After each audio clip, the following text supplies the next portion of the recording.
was a check to pay for the cost. So what I'm saying is there's karma in life, folks. Now this guy wasn't even from Detroit. He went to Google and pulled the guy's name out. What are the odds of that guy appearing at that house? My name is Kevin McIntosh, and this is The Closing Table, where we talk to experts about their experience in real estate all across the country. Let's go.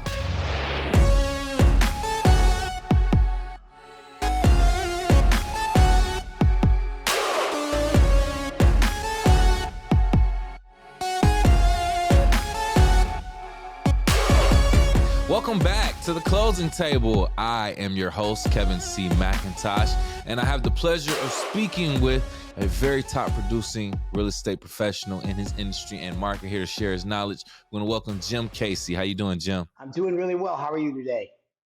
Man, great, man. Happy to have you here. Happy to have you share your knowledge, and thank you for taking time out of your very busy schedule to be with us. Definitely want to honor that.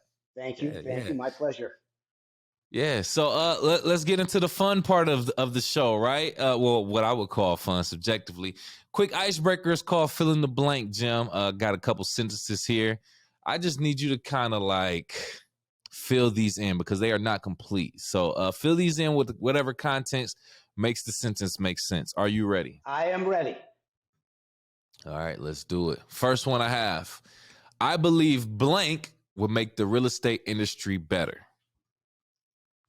I believe right now lower mortgage rates would make the industry better, and I think a little more inventory would make the industry better. These are two things that we've been confronting. Low inventory for a number of years, but this last 6 months with the increase in interest rates, that unfortunately has taken some people out of the market, and it also is having the effect that because of its high interest rates, people that want to sell think to themselves, well, gee, maybe I won't have that pool of buyers out there. So that causes them to pull back on listing their house. So we kind of get into a loop that feeds on itself. All right. Thank you. Yeah, you really broke that down for us there. Let's get it. Let's go into this next one. I'm interested to see your response. Equity can also be explained as blank. The amount of money that you have in your house, the ownership level that you have, it's money in the bank.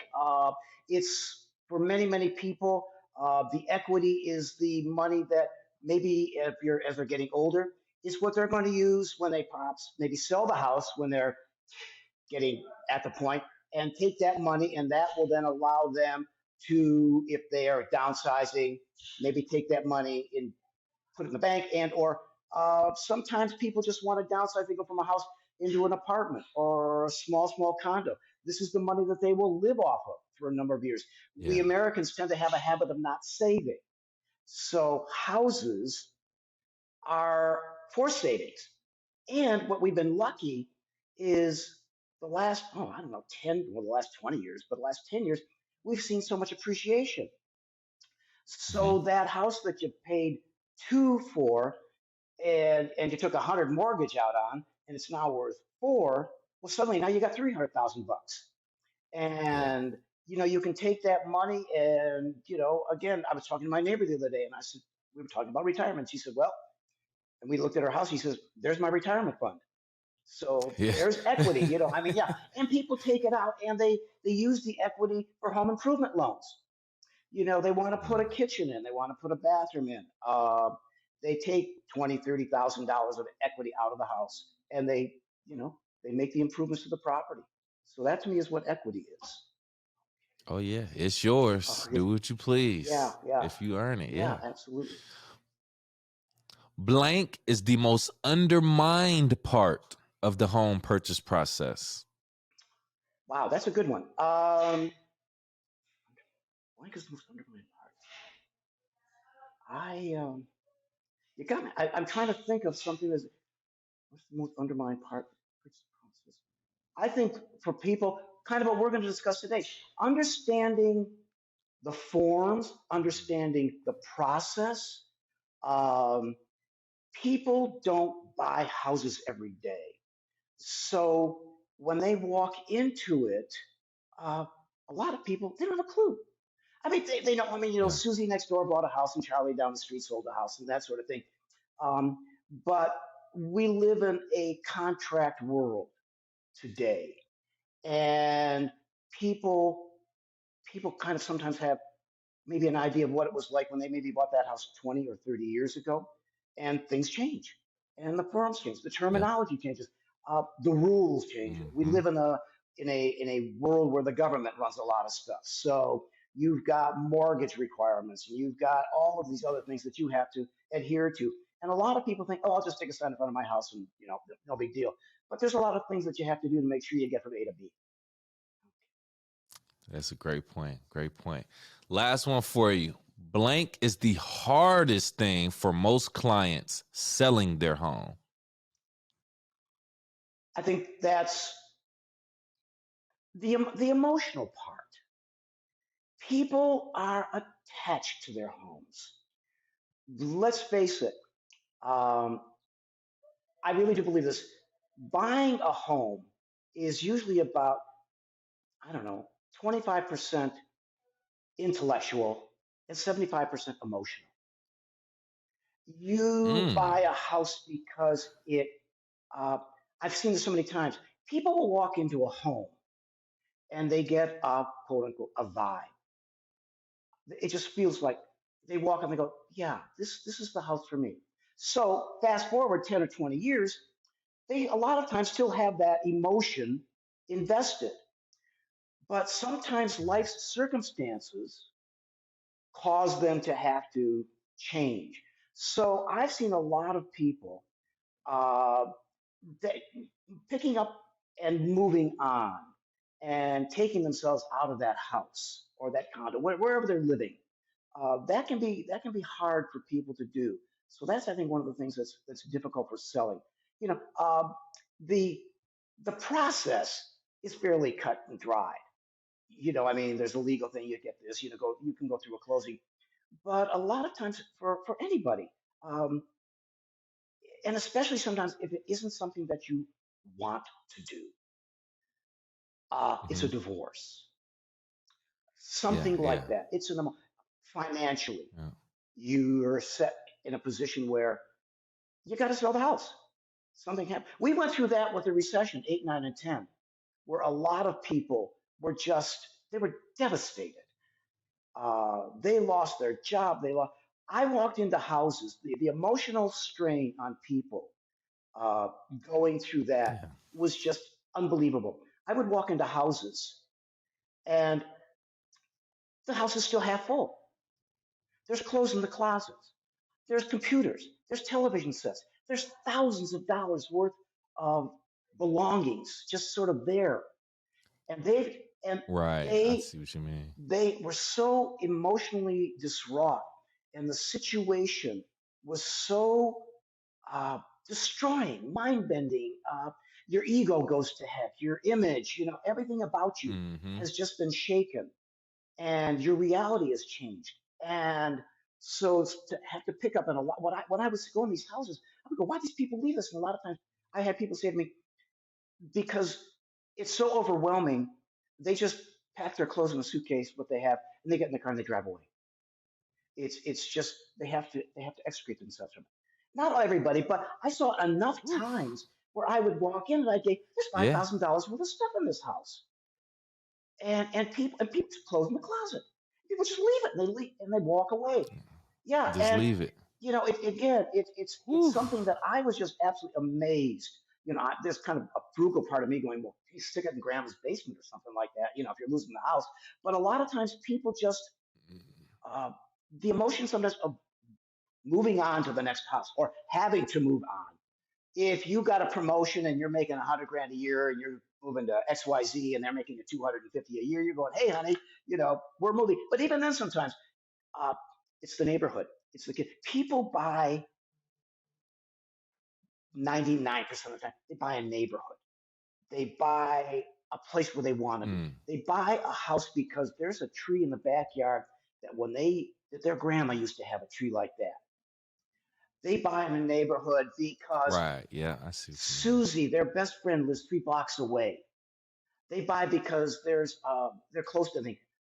Uh, I One of the things living along here and selling along here in along the Woodward corridor, where I'm kind of like the Ferndale, the Bloomfield area. One of the greatest attributes we have in selling points around here is we have neighborhoods and we have downtowns. And one of the things that people love today is they like a downtown.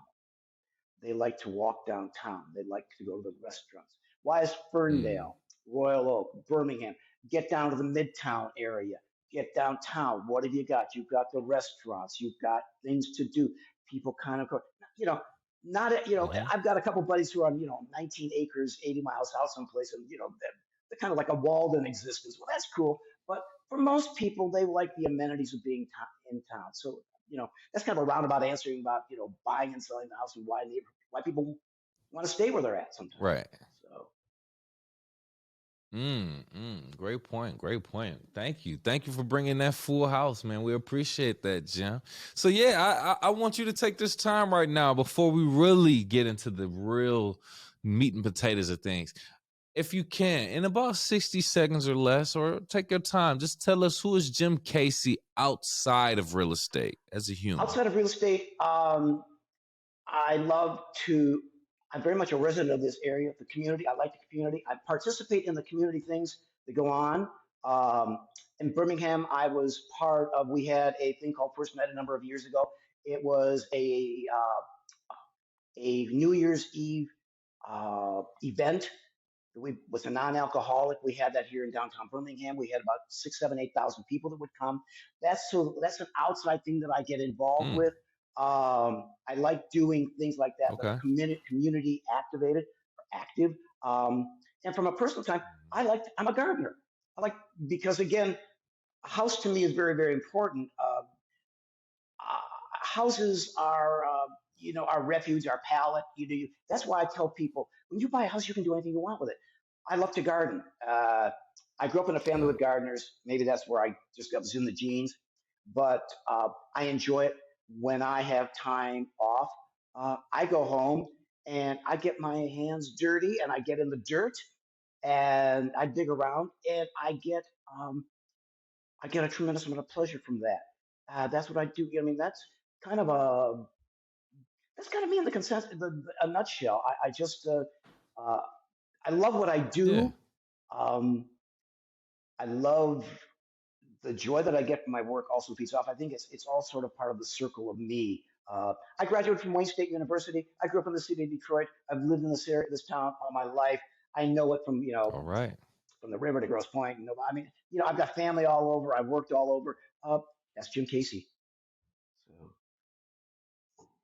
There it is. A city absolutely, boy you born and got it. raised You in got it. South Detroit. I can relate. I can relate. All right, Jim. All right. Well, cool. So you spoke on it briefly before.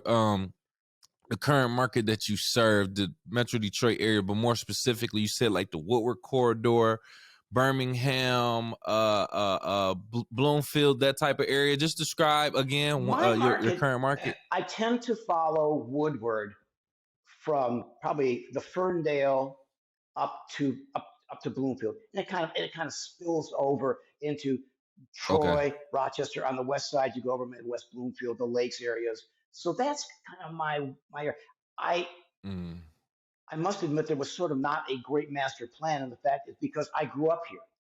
And so when I made the transition from leaving Ford Motor Company and deciding, well, gee, now I want to go and do something different, I just gravitated here because I knew where everything was. And I felt more comfortable right. if somebody, even to this day, one of the things that I provide to my customers is market knowledge. Somebody says, gee, I want to spend X and I want to get this kind of a house. I pretty much have an idea where I can find X for that kind of a price. Not to say, but also again, Okay. that's it. I think I with I can say probably with some assurance, a lot of people come here because we have so many things to do. You look at the Dream Cruise. That's up and down Woodward right here. From Ferndale to Pontiac. Yeah. You got a million people. Where they're all here. Uh, that's the kind of thing. People come over here. Uh, every part of town sort of has its own amenities and it has what people like. But my little niche is here because, again, growing up here in familiarity with this market. We have a lot of attributes. Obviously, we've got Cranbrook over here, which is one of the most elite art Okay. schools in the area. To just walk through the gardens, the grounds, the architecture. Um, we have that mentioned the schools, education for everybody, but I find it here we have the schools that people actually buy in this area because they want their kids to go to these schools or they want to be close to them. Um, Right. and education is important. The education, good schools create good neighborhoods. The people in those neighborhoods then support the schools. It feeds on itself. I just did a little blog for the Berkeley School District and just said, because they got a tax increase coming up, and I said, hey, what do the people? I know for a fact buyers look at school districts and they make a decisions based on school. And even if Yes. you don't have Yes. kids, For sure. it's important because Mm-hmm. you're gonna when you go to sell it, you're gonna have people who want to buy it because you're in that district. It helps, and so I'm Mm-hmm. sometimes people go, oh, the taxes. Well, but it's an investment. You'll get that money back. So that's why I like the corridor. This is where I'm kind of, and again, I like it too because we've got the lakes. We're not Gross Point, so we don't have massive piece of water next to us. But the next best thing. But yeah, and Right. yeah, you can Right. be there in But it's 20, not too 30 minutes. far. But around here, we have a lot of smaller lakes. Yep. Some of them are power, some of them are not power. But that's the joy, of course, living in Michigan because we have so many lakes. But in this area, there's just, if you love water, Mm-hmm. being on the water, um, it's there. And I think so. That's kind of one of the reasons why the corridor again. And we have a wide variety of price points, and that's why we attract people because it used to be sort of, and I think it still is to a certain extent, the prices as you kind of go up the corridor kind of go up the hill too. You're in Ferndale, Mm-hmm. Madison Heights, that sort of thing, Hazel Park. You're kind of at the first time home buyer or the lower. I don't want to put lower. That's I don't mean that in a derogatory way, but they're less expensive homes. As you work your way up the corridor, Correct. you find your prices tend to go up, and you get up to Bloomfield Hills, This is true. and you're This is kind of true. pretty close to the top of the hill, and that's where you find the 5, 6, 7, 8, $10 million houses. They tend to be scattered around, and so it's kind of people say, well, how do you? It's kind of, and I've watched people sometimes they kind of work their way up the road, and yeah, so that's kind of a way that we do it. So that Mm-hmm. I think is one of the Oh, great things we've nice. got around here is we have uh, a variety of product for buyers to pick from. And we have houses and we have condos. We have Nice. we're an older area, so that means we have neighborhoods that have character. It's not like pulling up to sometimes when you go out way out where the builders are, you pull into a sub and they're beautiful homes and they're all $650,000, but this one's green and that one's red and this one's purple and that one's orange and all the trees are 3 feet tall, and you're like, well, this is cool, Right. and that's nice. But you come here, the little houses are a little older. Sometimes they have some quirkiness about them. They're not all perfect. Sometimes you have to put a few bucks into them, but you've got some interesting attributes to the houses. So again, another good point for our area.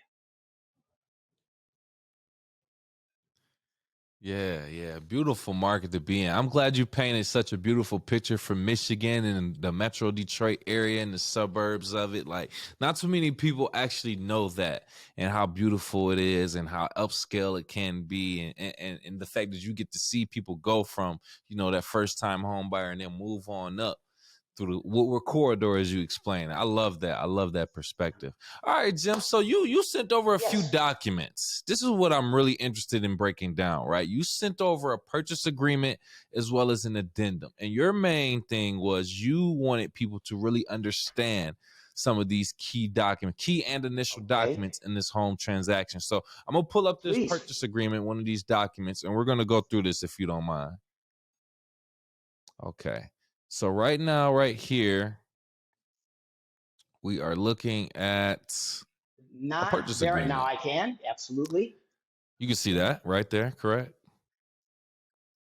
Okay. Yep. Purchase. We're looking at a purchase agreement. So if we kind of go line by line, if we can kind of spend some time breaking these down. We're starting off with the property description first and foremost. So it's not necessarily just talking about the address. I see legal description in here.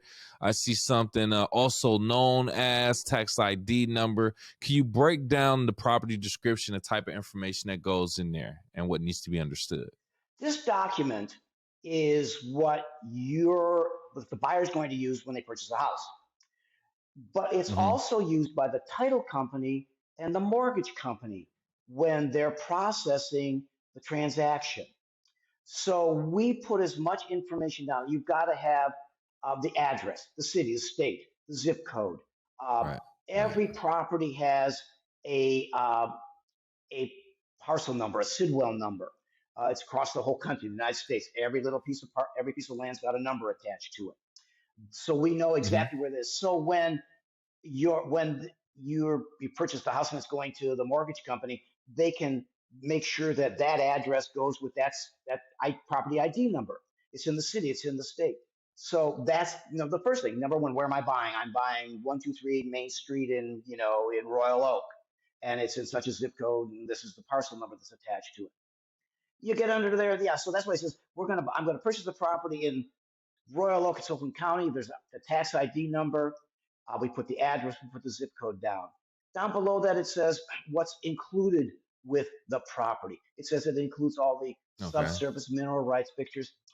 And it includes what you have to remember is when you're buying a house, if it's when you walk in, the things that are attached to the walls, permanently attached, like a chandelier, for a classic example, your kitchen cupboards, things of that sort, storm doors, windows, Mm-hmm. screens, awnings, mailboxes, all that comes with the house. Now, the one thing that you sometimes see excluded, a lot of times you'll see like maybe a chandelier.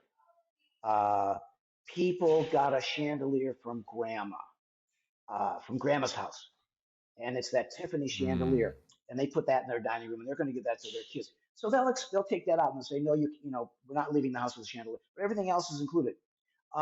Now we also, when we put the center of that attachments, and you see the word and, we usually put Uh-huh. if it's offered on the listing, stove, refrigerator, washer, dryer. You put that in because that is not those can move. So now if you've got a sub zero and it's built into the Mm. wall, it's not going anywhere. Or a Right. or a stove, a countertop stove. Nobody's taking that with them. But if you can pick it up and move it, well, it's a you get into interesting things sometimes, and maybe I shouldn't even go here, but let's say speakers, Bose speakers on walls. Well, what happens is the bracket stays, but you can take the speaker with you because sometimes people will go into the house and say, but there were speakers there. Yeah, but the attachment was what was attached to the wall goes. But then now what happens usually is people they'll they'll a lot of times just say we're leaving the speakers because they don't go anywhere else. I mean, a lot of times people will sometimes uh, leave something in the house because it may not fit someplace. That's why a lot of times stoves, refrigerators, washers, and dryers, especially stoves and refrigerators, stay because uh, Right. it's amazing how many different sizes there are to stoves and refrigerators, and the odds of finding another Mm-hmm. house that's going to fit into sometimes is slim and none. So you leave that. That's a good Yeah. point. Then and then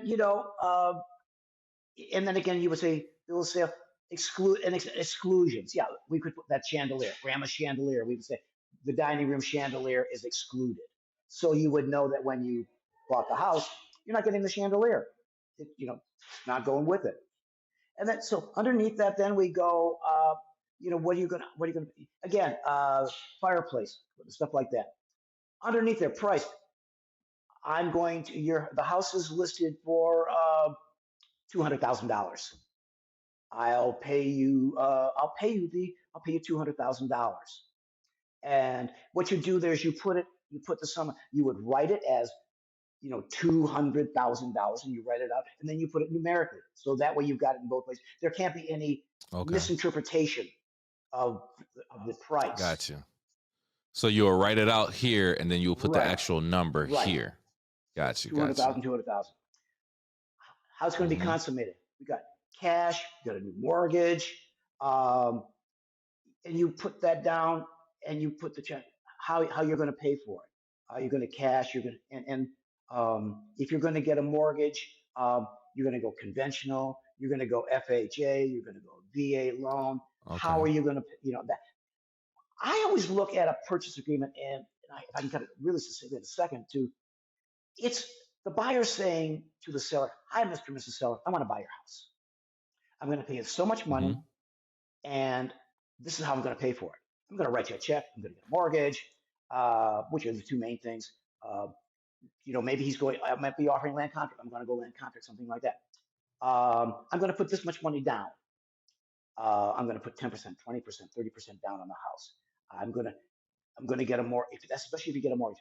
When you get a mortgage, when we're putting this new mortgage thing down here, you'll say, I'm going to pay you so much money, and I'm going to put so much money down. So right, okay. I'm going to pay for that $200,000 house, and I'm going to put 10% down, 5, 10, 20, 50% down. 5, 10, and 20, 5 and 10% and 20% are really kind of the common loan to value ratios. So I'm going to put 20% down. I'm going to finance 80% of that money, and I'm going to put 20% down. So I'm going to put 2 times 2, I'm going to put $40,000 down. I'm going to do that. So you're going to do it that way. And again, what you are going, and what I always want people to do, and it's pretty common. When you put this in and you're putting your mortgage there, one of the things that you would attach to when you send this offer over to the listing agent is you're going to put a copy of a pre-approval or pre-qual from a mortgage company or a lender, so that the sellers, you put it there and say, I'm going to put 20% down. You got a piece of paper that says you're good for this much money at 20% down, or 5 or 10, whatever it is. I mean, we can go down. You can go on FHA and put 3% down. You can go conventional and put 5 and 10 and 20%.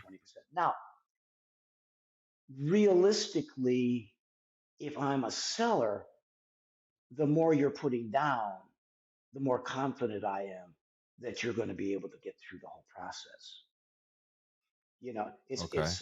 They like to, I'll put it kind of crudely, the more skin you have in the game, the more confident I am. Right.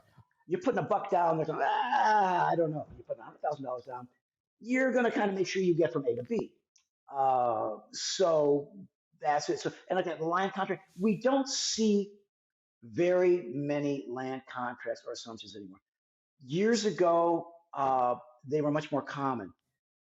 The thing that happens now is most mortgage companies, when you go to sell your house, they want to be paid off. So you can't transfer that mortgage you can't sell it on a land contract and then sell it to Bob and Charlie and Susie and Tommy. That doesn't happen. Now, if you go to your mortgage company and you talk to them and say, can I? Yes, some things like an FHA or VA, you can sell those on a land contract in some instances. But again, you don't see that very often. Most sales today are, no matter what they are, we don't see that. They're the more conventional, getting a mortgage and then the term. And again, of course, the other thing that I had was cash. Cash is still king. There's that $200,000 house, and you walk in, and hey, I'll pay you. Or maybe, you know what? I'll pay you, I'll pay you 190 cash. And the seller might look at that and go, you know, you're going to close with me in a couple of weeks. And I'm going to put a couple hundred grand in my pocket. You know what? They might take it. Now, some people go like, hey, yeah, Charlie, you know what? That's good, but I got 19 people in line behind you. I want my $200,000. Everything, remember, everything in real estate is negotiable. Everything. Right. You know, that chandelier from grandma, um, sometimes if you said, I'm not going to buy the house unless you throw grandma's chandelier in, they might think twice about throwing grandma's chandelier in and say, well, you know what? It just become unexcluded from the property. Again, I've learned one thing after all these years. Ask. Ask. Yeah. You Yeah. can do, and that's why Yeah. the house is $200,000, and you go in and you offer them 185, 190. Let's negotiate it a little bit. You know, you might say, yeah, let me see. You know, I don't want to pay him $200,000. I want to feel like maybe I got a little bit of a better deal on it. And again, the Okay. seller. Remember, everybody in the deal can accept, reject, or counter what the Counter other person, offer. and Correct. that's Yep. in everything. It's just, but in most, especially in the offer. You know, you came in at 185. I was asking two.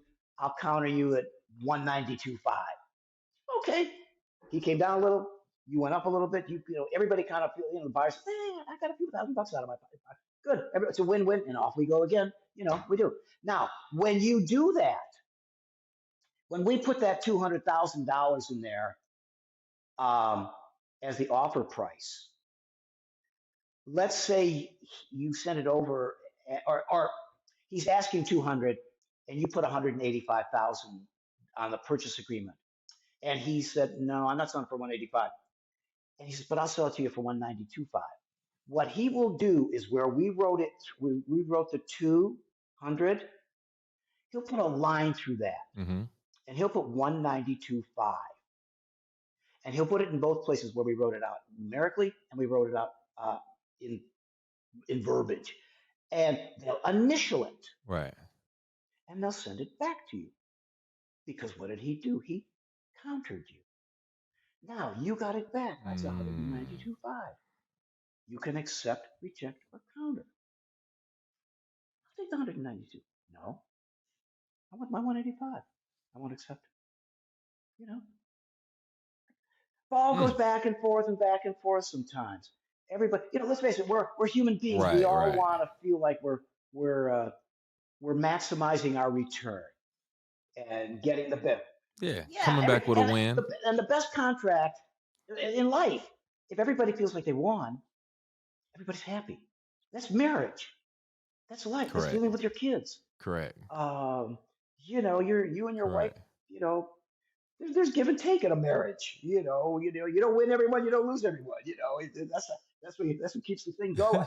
So A fair exchange, keeping all yeah, things yeah. considered And for again, sure. For as sure. long as everybody feels they're getting something that's fair to them,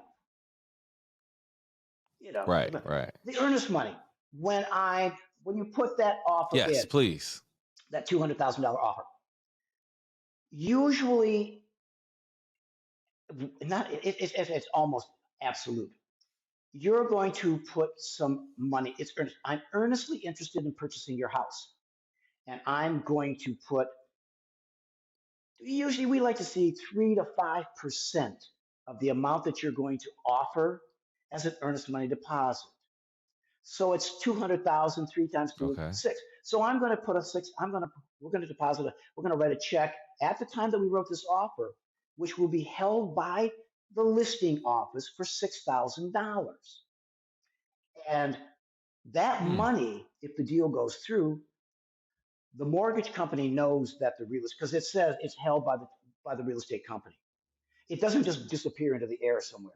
It just gets applied to your down payment. You took a Right. chunk of what you were going to have here, and you put it over the side, and you're gonna pick it up at the end of the table anyway. Now, if you're in a bidding war, you pulled up to that house and there's, which we went through a couple of years ago. There's 15 cars parked in front of the house already. And it's been on the market, 5 hours. And you're like, oh boy. Well, one of the things you're going to do, amongst a whole lot of other things, is you got to put a larger earnest money deposit down. You're going to say, well, that doesn't really count for me. But it shows a desire to want to get this house. Again, more skin in the game. Okay. If you see 17 cars parked in front of the house and he's 200,000, you're going to probably figure that it's probably going to sell for more than $200,000. So you might you might offer him $210,000. You might put a $20,000 earnest money deposit down. Things like that. You want the seller to know that you want that house, and sometimes you have to beat out the other guys. So I have a question about that. So earnest money, is that separate from a down payment? Is that technically part of the closing costs? Like what? Because you said 3% of the purchase price or something, and the down payment will be 20. So now we're looking at like 23%. Can you break that down? It's still the 20, except what I did is I took 3% of the 20, and I funneled it over to here. I still got the 20, and again, because the mortgage company knows, because if you'll say that money is held by, and we sign, we have to acknowledgement of earnest money deposit received by. I have to sign by that. Our company or any realtor, we become legally responsible for that check.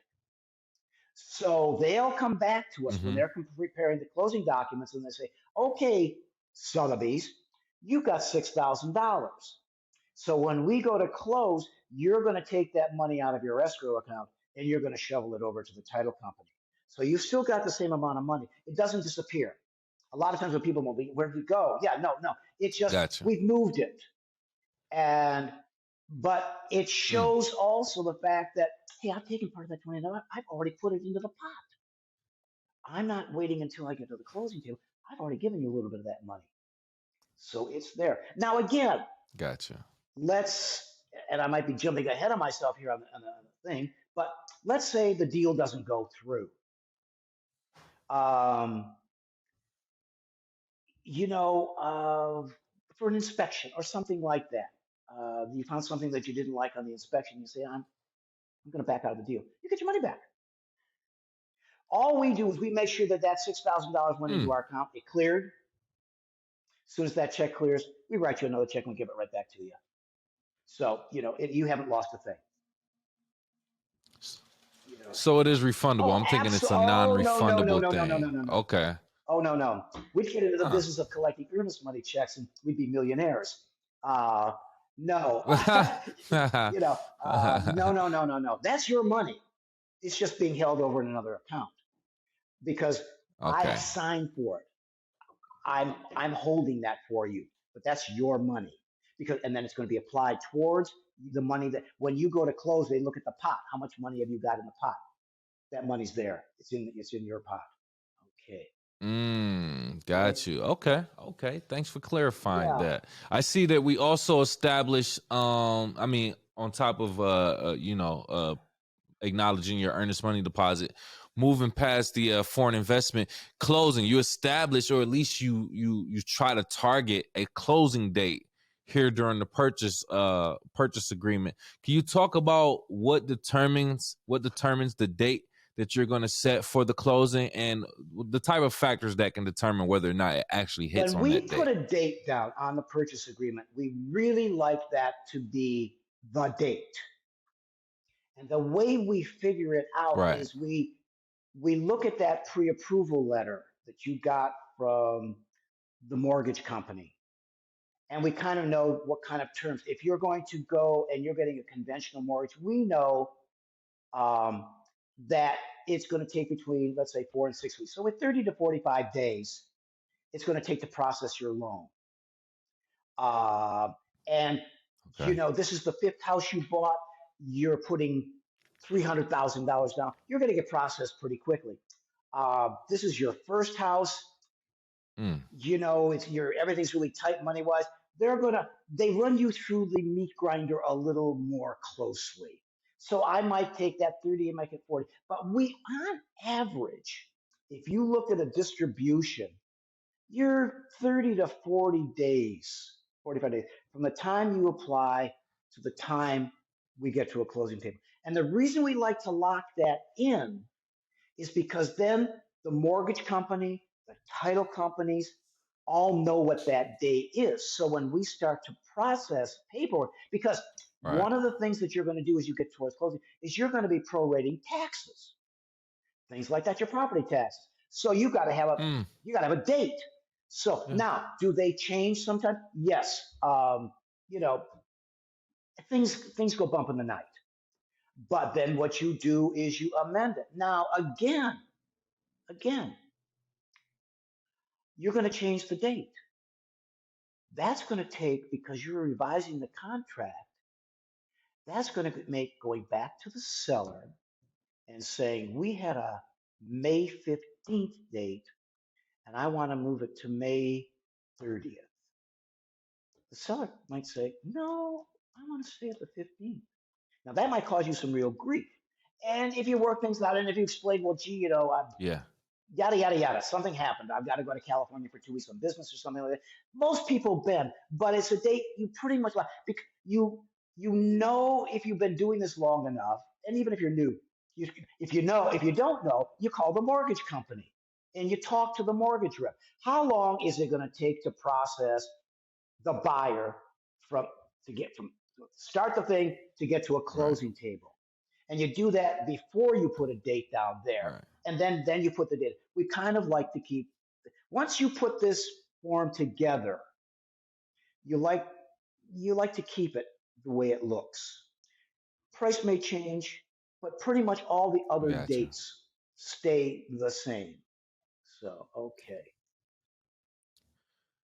And from my knowledge and experience, working for formerly working for mortgage companies, a popular one in Detroit, but I know like most of that time, like you said, you're reaching out to the lender to see what the status is. Most of that time is going to like Yes. underwriting, if I'm not mistaken, right? They're verifying a lot of the documents and the information, so it'll ultimately be up to underwriting.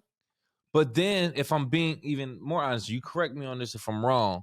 It's really up to the client. How honest were you on those documents? And are you providing accurate documents to verify that? Now, if all of your ducks are aligned in a row and you provided great information, you provided the documentation to back that up, it should Yeah. theoretically go by Correct. pretty Yes. smooth, correct? But again, Okay. But not that's not always. always the And case. sometimes you get these scary phone I know. calls 3 and 4 days before closing, and they go, gee, they're not approved. We don't Ooh. have, quote unquote, because you're in the business, a clear to close because we didn't get the bank statements for 2 weeks. And Hmm. we asked them and asked them and asked them. And they went up to Houghton Lake and went fishing for 2 weeks. And they kind of forgot to put the paperwork together. Yep, yep. We've all been down that road. And then you go back and you go, hey, Mr. Seller, guess what? We got to move the closing. Now, as I said, can he? Yeah, but most 99% of the time, the seller's on that train and he's going down the road with you. Now, let me tell you, he Right, doesn't want, right. when you're almost there, they're going to bend over backwards because they don't want to start this whole game all over. You need another week and another 2 weeks. Yeah, I'll give it to you. And again, now the trouble is sometimes what happens is Right. people counter that because, gee, what do? They call the moving company and they got a moving company set up to come in before at that closing time. So then they got to call the mover and they got to change the moving date. There's all those other things in the background you don't think about. That's why Ooh, we like to put these dates in and lock them in stone. that's Do things true. go bump in the night? Of course. You know, possession. Okay. We bought this Yes. house and we're going to close in the 45 days. Okay. Now, it's not uncommon in our market for people to stay in the house after they close. And they can stay a week, a month, you know, Okay. 30 days, something like that. So, but you can say you can deliver possession. But let's say they've got a place to go. We're going to sell the house. We're retiring and we're moving up to the place up in Torch Lake. Okay, and the house is already built and it's there, and we're just day we close the moving. The day before we close, the moving van's there. We go to the closing table. We close. You give me the money. I give you the keys. I get in my car and I drive back up. I drive up to Torch Lake. We're good to go. But maybe he's still got 3 cupboards he's got to Mm-hmm. put into that house in Torch Lake. So, and he needs a couple of weeks, and he kind of knows that, or something happened along the way. So he will say, I need 15 days, 20 days, 30 days after close. And a lot of times you'll see when you put these things on the MLS, they'll say closing TBD, to be determined, because sometimes the seller doesn't know exactly where he's going to be. Once put the house on the market, but he doesn't know where he's going to be, um, because let's say he doesn't know when the house is going to sell. So he doesn't know, is Charlie going to have those Right. cupboards done? Because if it took a month to sell the house, the cupboard would be done. If it took an hour and a half to sell the house, he's got another week or so before the cupboards are done. So he's got to kind of play with that in his there, in his looking at it. Now, when you close on that house after the 45 days, we go to the closing table, and he wants to stay 30 more days. It says there, and the seller shall pay the sum of, and what is normal, and I under quote that, you make his house payment for him. It's a thing. I put a thing in there called Mm. 1/30th PITI, principal, interest, taxes, insurance. That's your house payment. 1/30th. Insurance. Yeah. So what they're going to Mm-hmm. do at the time of close is pretend it's $1,000. They're going to, Mr. Seller, okay, when you sign on that thing and you suddenly went now from an owner to a tenant. You got to pay rent.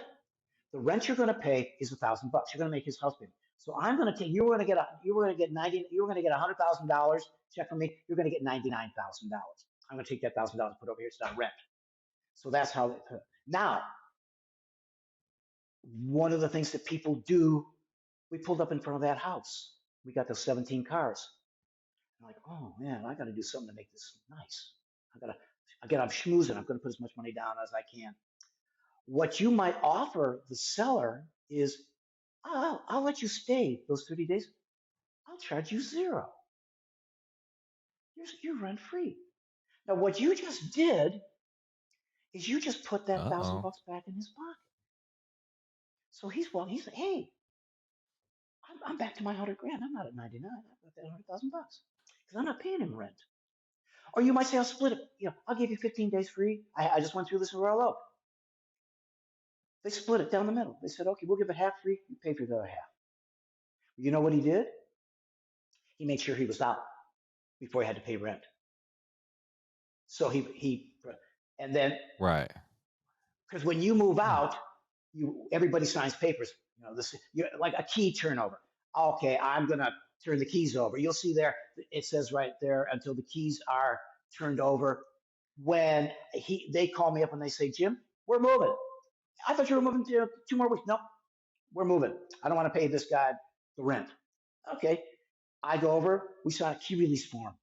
They sign it. We sign, and that day. Then when they sign that, that becomes the date that they moved out. And that's what I would turn into the title company or who handles the closing and say, okay, you got 30 days worth of money, but they moved out after 15 days.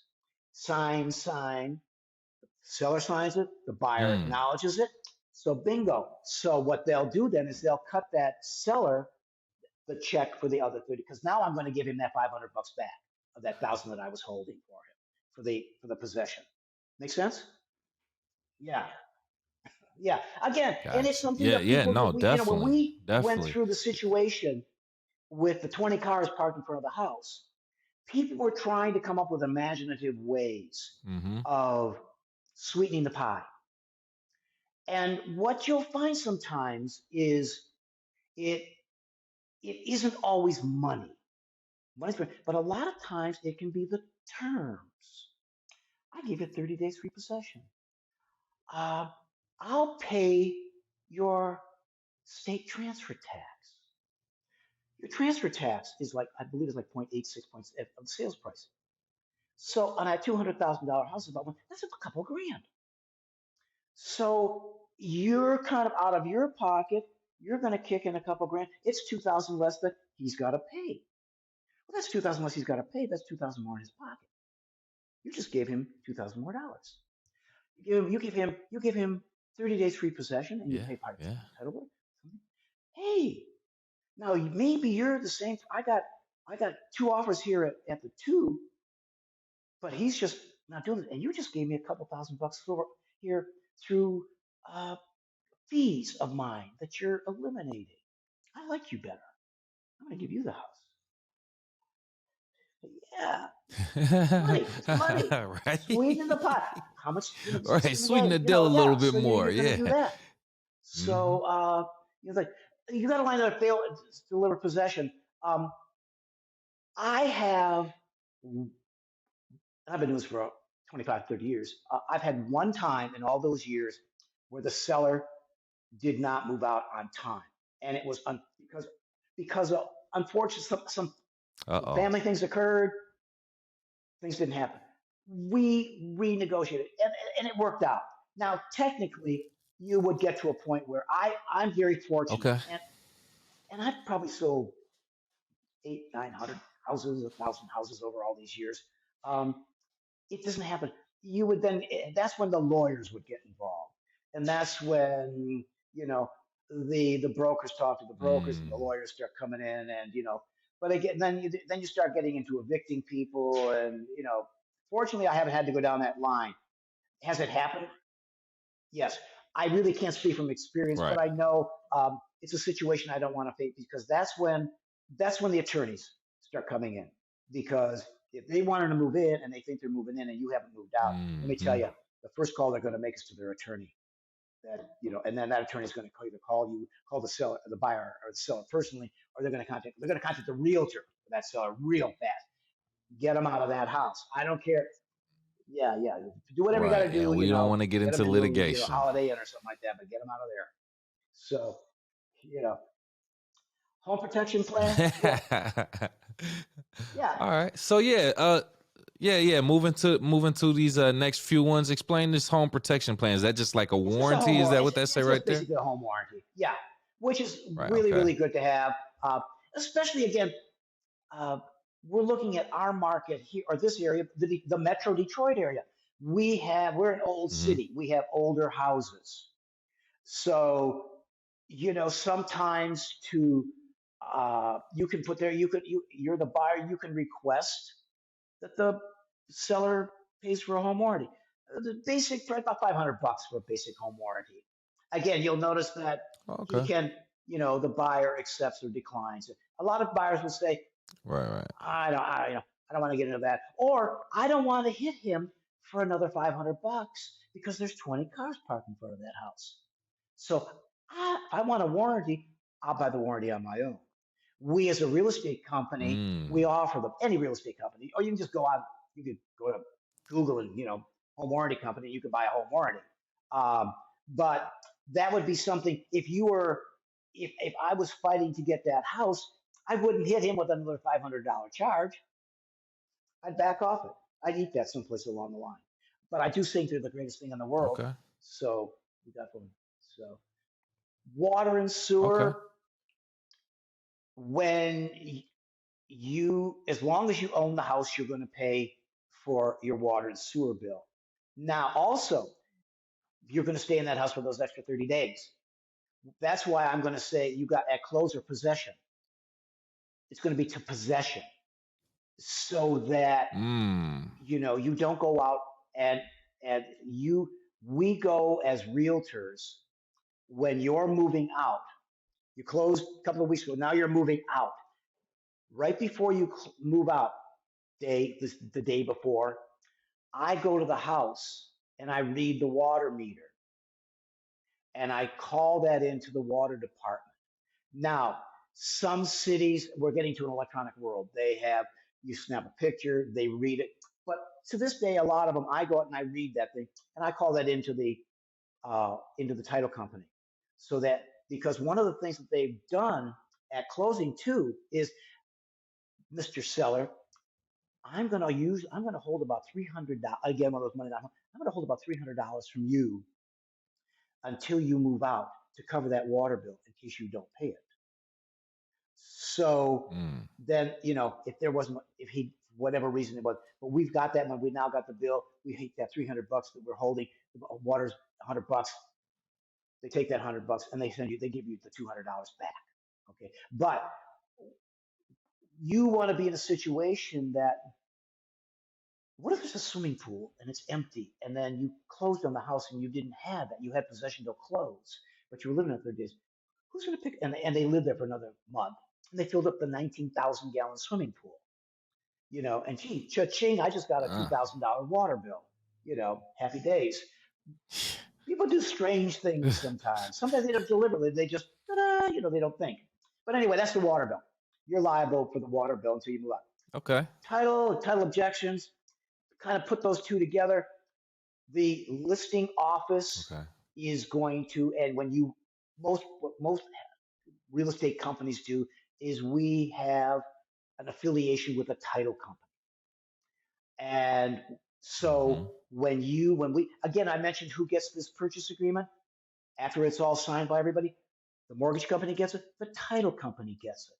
So they see, okay, we see the dates, we see how much money's going in and out, the cost, the fees. So then they're going to start doing the title work. The title work just goes back.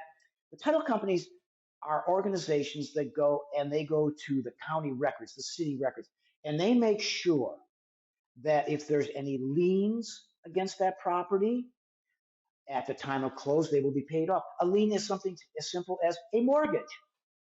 When you go to the closing table as the seller, your mortgage will be paid off because the buyer has to get free and clear title to that house when they buy it.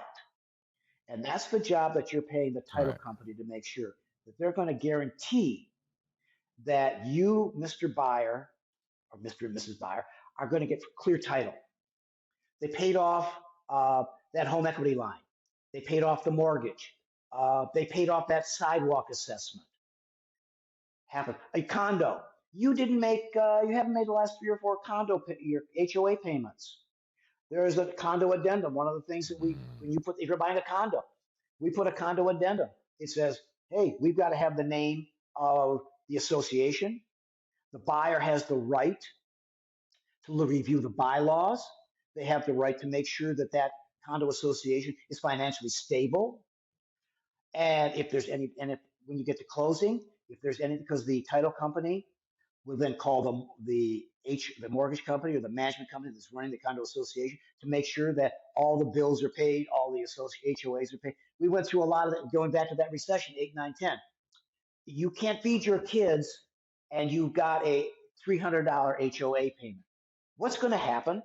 You're going to pay that $300 and it's going to put food on the table. What's going to happen? You're not going to pay your HOA.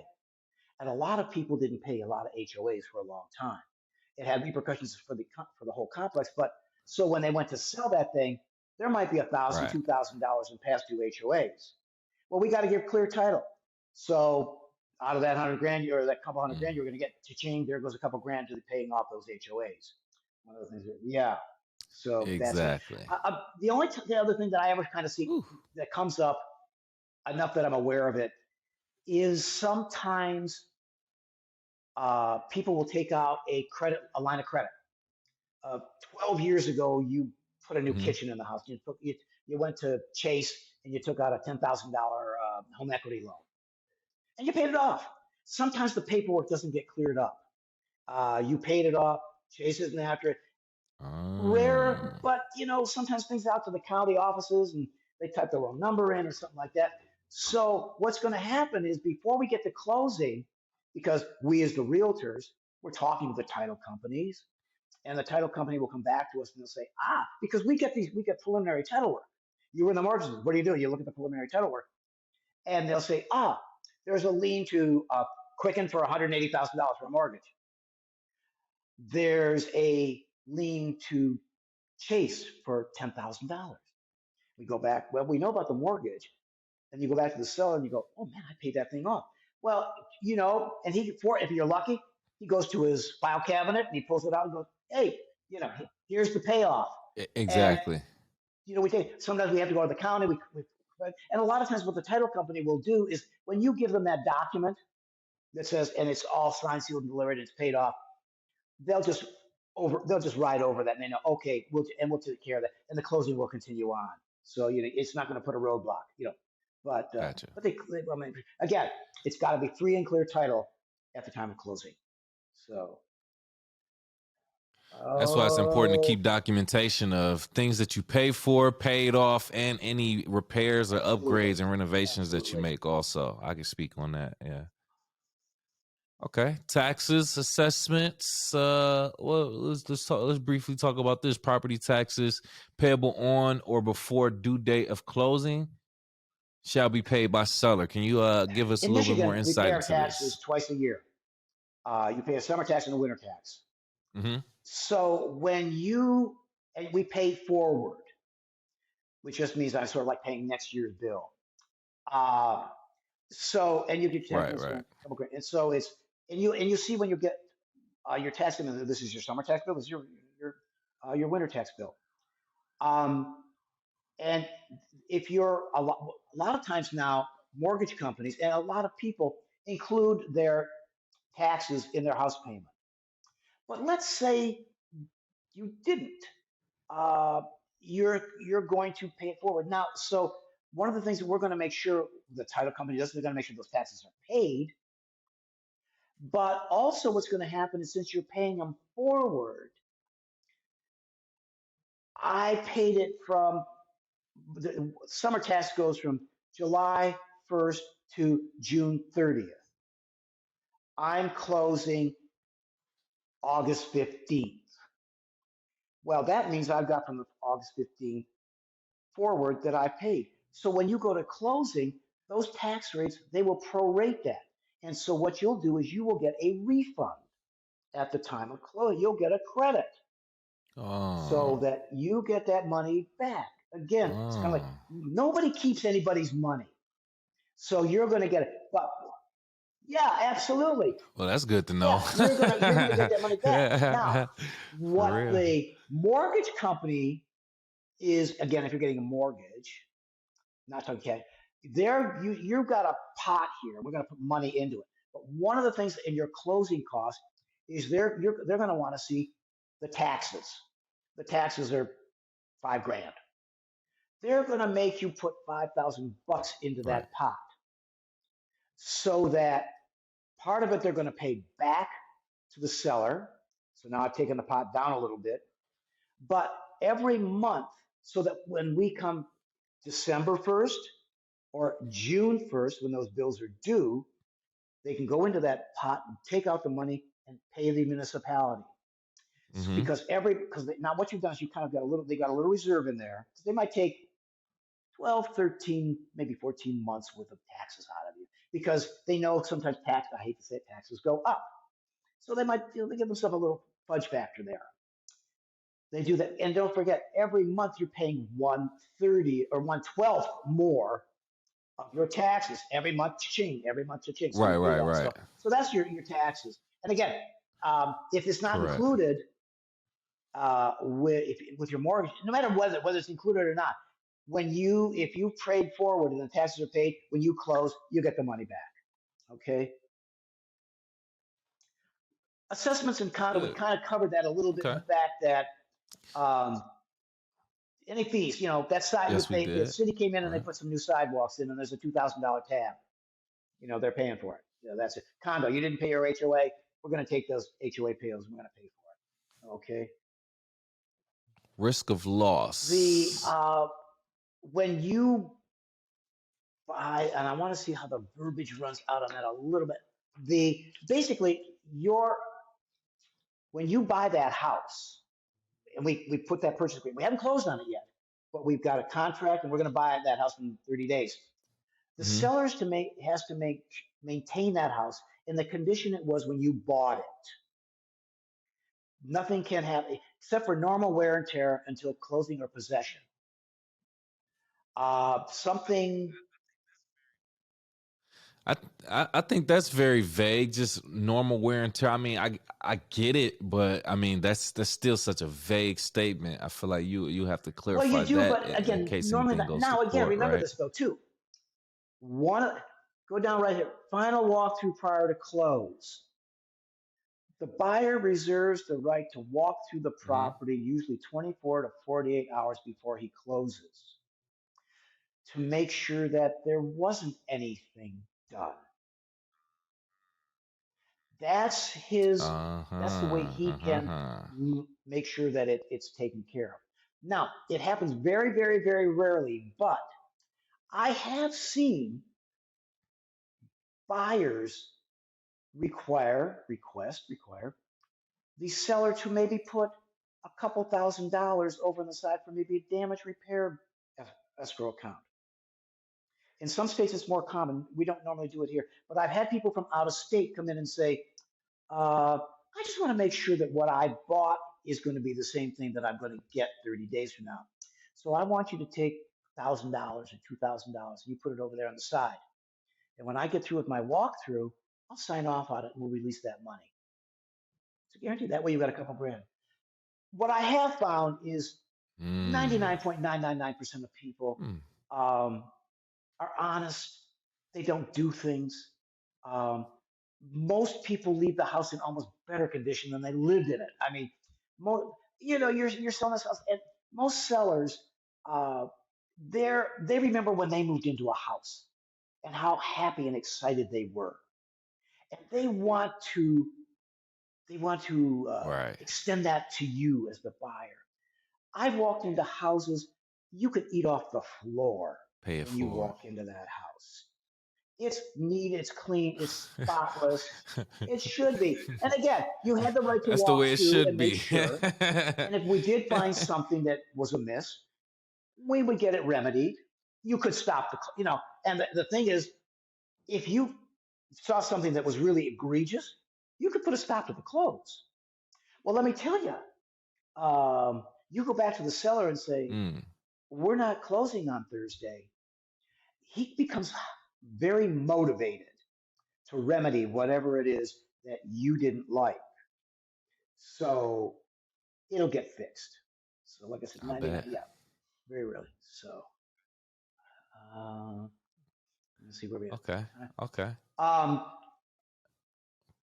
Successors and sign, it just means when you sign the contract, your husband and wife, it binds everybody, together. Fax copies. We're in an electronic world.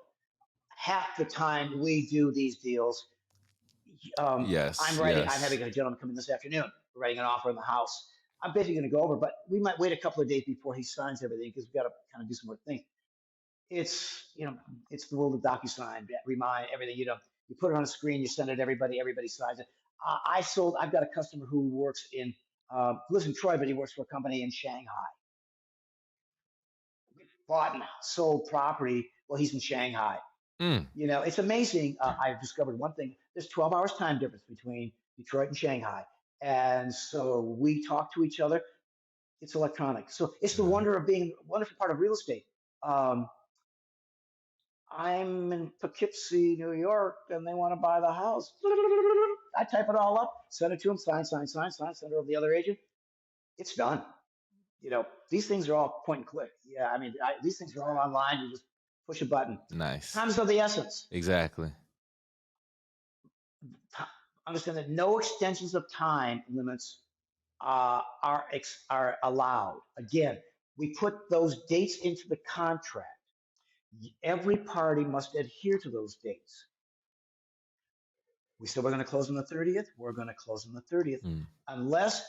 specified in writing and signed by both parties. You change something on this contract or on any of the addendums or anything, it has to be signed by both parties to be valid. Just because I sign something to move that closing date down by 2 weeks and I send it to you, the seller, and you don't sign it, guess what? It's not valid. We're still sticking to the original date. There has to be a mutual agreement between all the Mm. parties involved, and they have to Mm. sign it. And then signing, so it's a contract. Right. Right. Making sure it's So a win-win for everyone, and everyone is absolutely, yeah, aware of what's and it going keeps it on. keeps Yeah, it keeps it legal. Yeah, You yeah, know, and then sure. everybody knows. That's the This, big you've got a part. piece of paper in front of you. Yeah, Yeah. yeah. You know, it's a legal document. So God forbid something should happen, um, and you it moves its way up a level to an attorney or something like that. Um, they go, yeah, but you signed it, or no, they you sent it over, but they didn't sign Mm, mm. it. You know, you walk down the road thinking you had an agreement, but you didn't really have an agreement. Charlie says, yes, I'll do it, but Charlie doesn't sign it. Means nothing. Paper's as good as yeah. Yeah. Verbal is as good as the paper it's written on. Yeah. Correct. Correct. You gotta see. You gotta sign it. Yeah. This seller's disclosure, for the most part, to my knowledge, I know this is the document where the seller pretty much just gives up as much information in regards to the property, its health, and maybe any repairs and updates it may have done or needs done. Is that correct? So explain this settlement. I mean, a seller's disclosure statement, You're please. you're pretty you kind of got it there. Okay. It's two pages, and disclosure of the condition of the property at the time of listing the house. The range, the oven, does it work? It doesn't work. I don't know. Not available. Mm. If that stove, you're gonna leave that stove in the house. It goes with the house. Does it work? Yes, no, I don't know. Because we eat out. We've never cooked on the stove, and we've been eating out for 12 years. Okay, I don't know. Not available. There's a thing down there that says like solar panels. I don't have solar panels. So it's not available. It's not applicable. It's Mm. not a no, because no means I have it and it doesn't work. Not available means I don't have solar panels. So it's not part of it. And if you sign this, now where it gets real interesting and where you see um, where most of the lawsuits come about is when, especially because we're here in the Detroit area and we have water and we have basements, and basements leak Yeah. sometimes. Not all of them, but Yeah. I've been known to say minor seepage during periods of heavy rain. You know, but if you got water, if you had water, a few years in the last 10 years, we've had some major basement flooding instances in this town, all over the city. Yeah. 2, 3, 4 feet of Yes. water in the basement. I mean, you know, let me tell you, if you had 4 feet of water in your basement, tell them. Honesty is the best, especially with water and leaky basements. On anything on this document, there is a Murphy's Law that if you fudge on it, I can.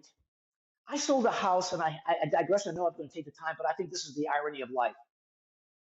I sold a house out in Bloomfield Township 10, 15 years ago. It was a slab ranch on an acre of land with a septic tank and a tile field. The seller had put down that he had no problems with the tile field. Well, my people who ironically were moving from out of town, they went on to Google and picked a well and septic inspector. I mean, out of the gazillions, they picked Charlie. Right. Now, when you buy the house, you have the right to have a building inspection within a certain number of days after you sign it. So we all get out of buyers. We all come out to the house. I'm always at my inspections. We get out there, and the house. We had a house inspector, but we had a well and septic inspector, a separate guy, because he's more money, his own little area of expertise. The guy pulls up in front of the house. We're all kind of standing around the house. It's autumn. And the owner just happened, ironically, was a young guy, and he worked from home. He was a money manager. So he had all the screens with his computers there. The inspector gets out of the house and he walks over to us and he looks at us and says, "Oh, I know this house. I've been here a couple of times." Uh-oh. "Oh, interesting, because we got a piece of paper here. This is perfect." Well, the inspector walked behind the house, and the owner happened to be sitting in like an at-home office with a picture window that looked out the back. Well, he saw that inspector walk into his backyard, and he was kind of like up out of that desk and outside in there, and just said, "You know what? I think I made a mistake on that form. Oh, I bet you did. And he sat there, and when the inspector said it's about 7,000, he had the checkbook out. And let me tell you, when we closed on that house, there Wow. was a check to pay for the cost. So what I'm saying is, there's karma in life, folks. Now this guy wasn't even from Detroit. He went to Google and pulled the guy's name out. What are the odds of that guy appearing at that house? Yeah, I know, right? Quadrillion to one. But there's a Murphy's Law that just says you try something like that. And if he'd have put it down, it might have been a negotiable thing. He might have said, "Hey, it's going to cost me $7,000. I'm going to move out. What I'll do is I'll give you a 35. I'll split the difference. I'll give you 3,500. You kick in 3,500 bucks." Now you could have both accept, reject, or counter, but again, he just ate the entire cost, and he created a real bad taste in the For mouth sure. with For the sure. buyer, who then Yeah. had trouble believing anything that he Mm. said. And when we went through that inspection, they took that house apart. Let me tell you, Yeah. it was top to bottom, side to side. You know, what goes around comes around. So, Yeah, yeah. Good. comes around. All right. And that, I think that we're working our way through the, again, buyer and seller default. Again, that's when the lawyers all come in and everybody just, sue, sue, sue. Happens Okay. very, very, very, very, very, very, very, very rarely. If you kind of get to that point, you want it all to happen. They want to buy, you want to sell. Yeah. So again, the time limit. When you put that offer in, I wrote that offer today. I'm usually going to give you 24 hours to respond. Now, when I put that offer in, I'll also call the listing agent. And the listing agent, "Oh, Jim, hey, great, we'll do it. I got it. But they're in Chicago this weekend." "Okay, well, then I'm going to give it. And they don't have a computer. So what am I going to do? I'm going to put that offer in, but I'm going to make, they're going to be that Sunday night. So, we'll give it till Monday to look at. She'll probably call them. She might let them know what it knows. They can think about it. But you'll frame that so, Right. Okay. so that you do it. Okay. Again, the Okay. counter, just what we said before. We had the 200,000. You wanted him one. You offered him 185. He said, "I want 192." You sign, change, initial, initial, again, initial, initial, initial everywhere. So Gotcha. Okay. additional addendums. We had that well in septic. Well, guess what? Because there was another addendum for every time I have. There's addendums. There's a sheet of paper that goes with everything. There's a legal form that goes with everything. Condos. When you buy a condo, there are, again, allowing you to review the condo docs, making sure that you agree with the bylaws. Sometimes what happens is restrictions on pets, and Mm. they've got that little 3 pound fuzzy little dog, but the fuzzy little dog ain't going anywhere. And they read the condo docs. The condo docs say there's no little 3 pound fuzzy dogs allowed. No fuzzy little dogs allowed. It allows them, because we give them, they have 3 days. Normally, you can put them every day as well, but usually there's like a 3 days the buyer has to review the docs. They come back and they go, I can't associate it. Guess what? They can withdraw from the offer. So now you Mm. might be smart and put on the listing ticket, this condo association doesn't allow dogs, but you know that's that's why, and that's when a buyer must do their due diligence. When you signed that thing Yeah. and said, "Hey, there's the condo docs, and I have the right to review them," if you don't review them, well, guess That's on what? you. You move in there with the 3 pound fluffy, and they knock on your door and say Fluffy's got to go, and you go, hey, guess what? You didn't do what you were supposed to do. You can't come back to Mm-hmm. the cell and say you did. No, dude. Hey, you're an adult. Read it. It's there in front of you. Yeah. Okay. Again, well and septic, we kind of went over that. Property inspection in due diligence. Mm. This is the biggest um, area of almost anything. I mean, the money's cool and everything else. It's those building inspections. Right. You'll see there. You're going to do your building inspection within so many days. The purchase agreement, you fill it out. Okay. The buyer signs. There's like 3 lines. The buyer signs it. We went through it. We negotiated. Everything's cool. Went back and forth a couple of times. The seller signs it, And then it comes back to the buyer, and the buyer acknowledges it. And he signs it and he dates it. Hmm. Now, Okay. that date that he puts there, that is the date that the building inspection time starts from. Now, ours say 7 days from, which basically means if you signed it on a Tuesday, you start counting on Wednesdays. So from the 5th to the 5th. So we start on the 6th, whatever. From is because I've been to enough classes. There's been enough lawsuits, defining the word from. But it's like the next day. So you put 5 days, 6 days, Okay. 5 to 7 days is the normal amount of time to have a building inspection. Okay. Building Okay. inspectors know they're part of our business. They know how fast these things have to happen. A seller wants as short a time as possible because basically what you've done is their house now is off the market. So while you're having your inspection, well, I'm not going to give you 30 days to have a building inspection because let's say at the day number 29, you come back to me and say, nah, I don't want You the don't house. want it. I don't want Yeah. it anymore. I just lost a month's worth of marketing time. Mm-hmm. So I'm going to Correct. put you in as tight as I can. And sometimes it's a pain in the neck for the buyers because you got to take off. And I recommend I really, really, really want my buyers to be there and it takes 2, 3, 4 hours. But you start at the roof and you go to the basement, you go through everything in that house and you go through it. And again, if Mm. we find something that's wrong, you can see we have the widget. We went down to the basement and the widget's broken. Okay, and the widget's $500 to fix. Okay, I'm going to come back to you then, and we have on our addendums that it says, "Hi, we're satisfied with the inspection, but there's this one little item," and I put that on an addendum on a piece of paper, and I say, "We would like you to fix the widget, or we'd like you to give us a credit for $500 to fix the widget. We want you to knock the price of the house down by $500 to fix the widget.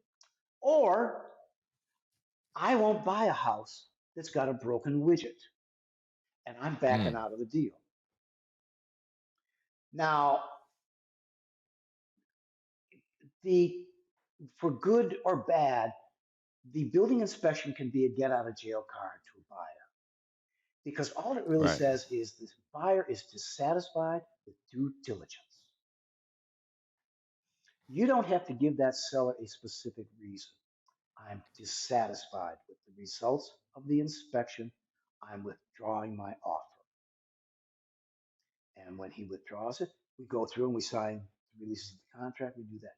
Now, what normally happens is they've gotten to this point and they like that house. So that's when you get into the other thing. And you start the negotiation of which is $500. Nah, I'll give you three. No, I want four. What do we do again? We take that thing and we sign and we initial and we put the things down. It becomes Right. part of the Right. contract. Because if we just went verbally, okay, yeah, yeah, uh-huh. We didn't sign enough. Got to be signed. But again, in negotiate, I don't want the seller of the house are two people who are 87 years old. They're not going to fix the widget. They don't even know where the widget is. They never knew they even had a Yeah. widget. Yeah. The realtor will talk to them and say, you know what? Uh, I talked to, can we, a couple $100?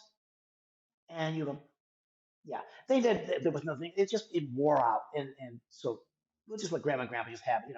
But again, you could pick up your cookies and you could walk away too. So, but a lot of contention. Now, where you get the contention is I gave you 5 days from that date.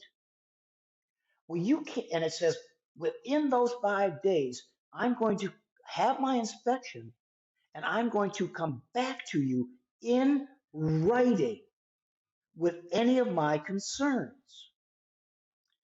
Now, if I notify the Mhm. seller in writing, sign, within the days, I've got 7 days. What I say to my people, call the inspector today and have it done in the next day or two. because he may not be able to get out there for a couple of days. Don't wait till the sixth day if you got 7 days. It gets crazy because you know if you sign that and you don't do the inspection within that time, you just bought the house with the broken widget. Tough rocks because you're an adult and you read that thing and you signed it Mm. and you didn't do it. Now you had the inspection and you found the broken widget and you went up north fishing and you knew you had 7 days and you came back into town on the ninth day. Oh, Jim, here, go back to them and fix it. Yes. Guess what? You're out of the time. Now he could be maybe a nice guy and say, yeah, I'll fix it, yeah. But guess what? He has no legal obligation. And it's always sort of like when it's an $8,000 or $9,000 widget, and maybe he waited 2 days or a day. I have seen sellers look at the clock, and at 12:01, if they don't have that piece of paper in front of them, guess what, Charlie? You just bought that house with all the broken widgets, Ooh. and you don't have a leg to stand on. I've kind of been down that meat grinder. You have to only be down that once. You learn. So that's a very, very, again, time is of the essence. The times that you see in that contract, you must adhere to them. Both parties. But usually during this, the onus is on the buyer. He has to get his mortgage application in within so many days. He has to be approved within so many days. He has to have his inspection within so many days. Again, we've got that closing date that we're all lockstep going towards because we don't want that to move. That's everything. Gotcha. Again, those dates are very important. Flood insurance. Okay. I was going to say not that common, but with what's gone on in the last 10, 15 years in Michigan, what's going on with global warming, you might be in a floodplains, and there's some of the strange. I sold a house in Troy. I mean, Troy's about as flat as you can get. And they came back to us with the way the closing, and they said, "Oh, we just did a search. You're in a floodplain." I'm like, "What do you mean? I'm in Troy. I'm not near the lake. There's no lakes in Troy. Well, there's some lakes, but I mean, a floodplain." Somehow, the Department of Natural Resources or whoever put that part of Troy into 100-year floodplain. So you have to check those things. That's one of the things that you kind of title company you got to check. Again, flood insurance is expensive. You can add another $1,000, $1,500 a year to your homeowner's policy if you have to have flood insurance. And I'll tell you, with the amount of, if you we live in Florida, can you imagine what people that are living along the coastlines and the waters, the cities like that? I mean, their flood insurance is on board.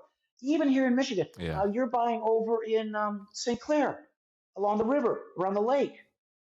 Those things the lake levels go up and down and things like that. I would want to make sure if I was the listing agent or I was buying, I want to make sure what the flood plain insurance situation was over there before. Do your homework.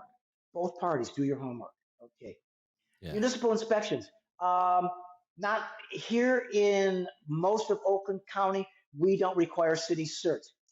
When I got in the business, even in some cities, but it used to be a lot of places in Wayne County, Dearborn, Grosse Pointe, you'd have to have the city before you went to sell that house. The city would have to come in. And usually what you did even before you listed it is you'd have the city come on in and take a look at your house. And a city inspector would say, the widget's broken. Before we will allow you to sell this house, you got to get the widget fixed. You got to get the widget fixed. You got to call the guy from the city back out again. You got to show them the bill that you got it fixed, or the receipt from XYZ widget fixers, and then they will sign off on it, and then you can close. But if you're in a municipality that requires a city cert or city inspection, and you don't have that, the title company's not going to let you close because everything will just come to a halt. Right. Okay. Lead-based paint. All houses built in the United States before 1978, there was probably lead in the paint. The odds are 100 to 1. After 1978, the government came in and said, there's no lead in any paint. We all know, classic example, what went up and has been going up in Flint. Lead is very, very detrimental. Before 78, all the paint. If you buy a house in this town, which is about 98% of them, built in 1947. Guess what? The air is lead in the paint. Now, most people, and I'm not giving this to you in legal advice, most people will just accept it because it's already had 900 other layers of paint on top of it that aren't lead. But and that's up to you. If you say this house was built before 78 and I don't want to go through that, then guess what? You're going to buy a house that was built after 1978. But if you're going to buy, you want to Right. buy a house someplace else, in Royal Oak, Irving, Grosse Pointe, downtown, those houses were built 1920, 1930, 1940, being guaranteed. Now, what I say to people is most of us of a certain age, if we've lived in these big cities, we've been around houses that are 20, 30, 50, 75, 100 years old. We breathe it. Where the lead is absolutely detrimental is with children, eh, babies. The evidence that they gave us in one of our seminars was they had a couple out on the East Coast who bought an old Victorian and they were renovating it. They had the baby sitting in a little bassinet in a room, and they had painters sanding down the walls. The baby was less than a year old. The baby was breathing in the dust from the sanding. The baby became completely mentally impaired and was like a rock for the rest of their life. So it's very, very, very, you don't Wow. fool around with lead. It's Wow. dangerous. So, and we have a form, and you sign Yes, off on a definitely. lead-based paint form. You Okay. acknowledge it. If it was built before 78, the seller has to sign it, and you as the buyer must acknowledge that you know that. Okay? So, Okay.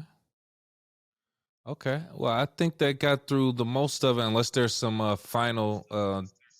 really, the only couple of things that you got there, buyer accept as is, but you're Please. buying that house. Once you've had that inspection and everything else, liability for buyer damage. You're having that building inspection, and the building inspector is in the attic checking out the insulation, and he puts his foot through the roof of the upstairs bedroom. Guess what? You're paying for the plaster Right. repair. That's as So is. you've got to do that. That's funny. Yeah. So yeah, and I said I had an inspector who did that one time. So it happens. He missed the choice. I'm like, Oh man. we fixed the ceiling. Yeah, buyer. After you do this and you've had all the inspections, you're buying the house as is. Hmm. What you see is what you get. You had an inspection. You did this. You walked through. You went through the walk. You just bought the house. That's it. That's about it. Okay. That.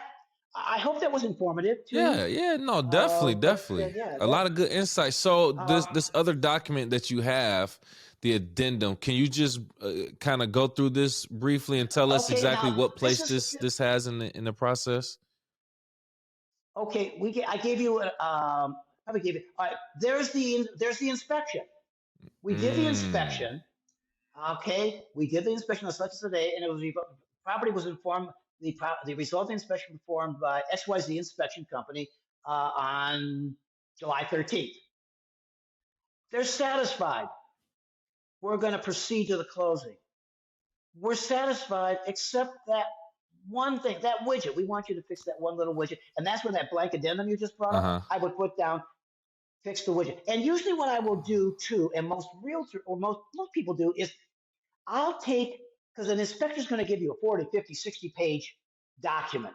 They snap pictures. And there's going to be a picture there of that broken widget or a minute. I'm going to take a picture. I'm going to take that. I'm going to say, see attached addendum. I'm going to take a picture of the broken widget and I'm going to shoot it over to you. And I'm going Mm. to say, this is the proof of the fact that the widget's not working. And usually what you'll do is you will identify, we want the seller to fix it within X number of days, or up to, it must be done by closing. And when you do your walkthrough, you're going to make sure that the widget was fixed. So he's going to, and again, and the third one, what I said, could you walk? You're dissatisfied with the inspection. They demand the return of their earnest money. Again, you're getting your earnest money back, Uh-huh. and the purchase agreement is null and void. So this is your get out of jail card again. Mm. So everybody signs it. We have this. You're out of the contract. Condo addendum. This is again where I mentioned, and again, everybody signs it. The condo addendum. This is where again, when I put the offer into you, Mr. Seller, you have a condo. My people have the right to look at the bylaws. My people have a right to make sure that when you put that $300 a month association fee on the listing ticket on the MLS, I get to verify that it's $300. It didn't put $300 here. It's not, in reality, it's $800. So you Mm. put that there. You get to look at the master deed. You make to look at the bylaws. You make sure that there's reserves. So that some associations build reserves because they have to put new roofs on the places, or they're going to fix the streets, something like that. You Okay. got to do that.